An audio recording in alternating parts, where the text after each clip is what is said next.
Nahimong emosyonal ang usa ka Allen Ayad Semene, 51 anyos, residente sa Wellspring, Catalonia, Pequeño, Davao City, kinihuman sa sunod-sunod nga pagsulay sa iyang kinabuhi. Matod niya sukad nga nagbidriden ang iyang bana tungod sa nibuto nga arthritis gout, diin siya lamang ang nanginabuhi isip helper aron masuportahan ang ilang pang-adlaw-adlaw nga panganahanglan. Apan sa karon, nadungagan pa ang iyang problema.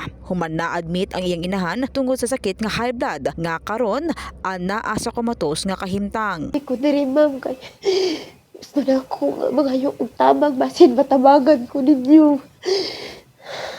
Main sa akong nanay ba. Kasi bisan gani ako mga igsuon na nawa kami. Wala na lang sila makaon. Maning kamot bubudira kay ko na po nyo sa ligan. Wala mo kakita po akong sitwasyon.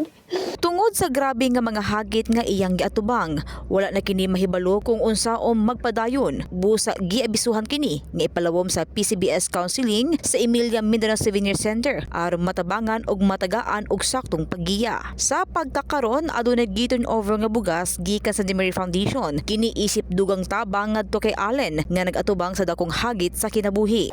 Salamat po sa inyo nga ang tabang sa kuang nga bugas.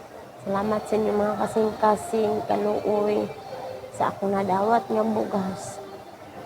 Ang importante ma'am kung walay bugas. Paano man ta mabuhi kung walay bugas? Salamat po nga nakadawat og bugas kay usa na pud ni nga makatabang sa amo. Salamat kaayo.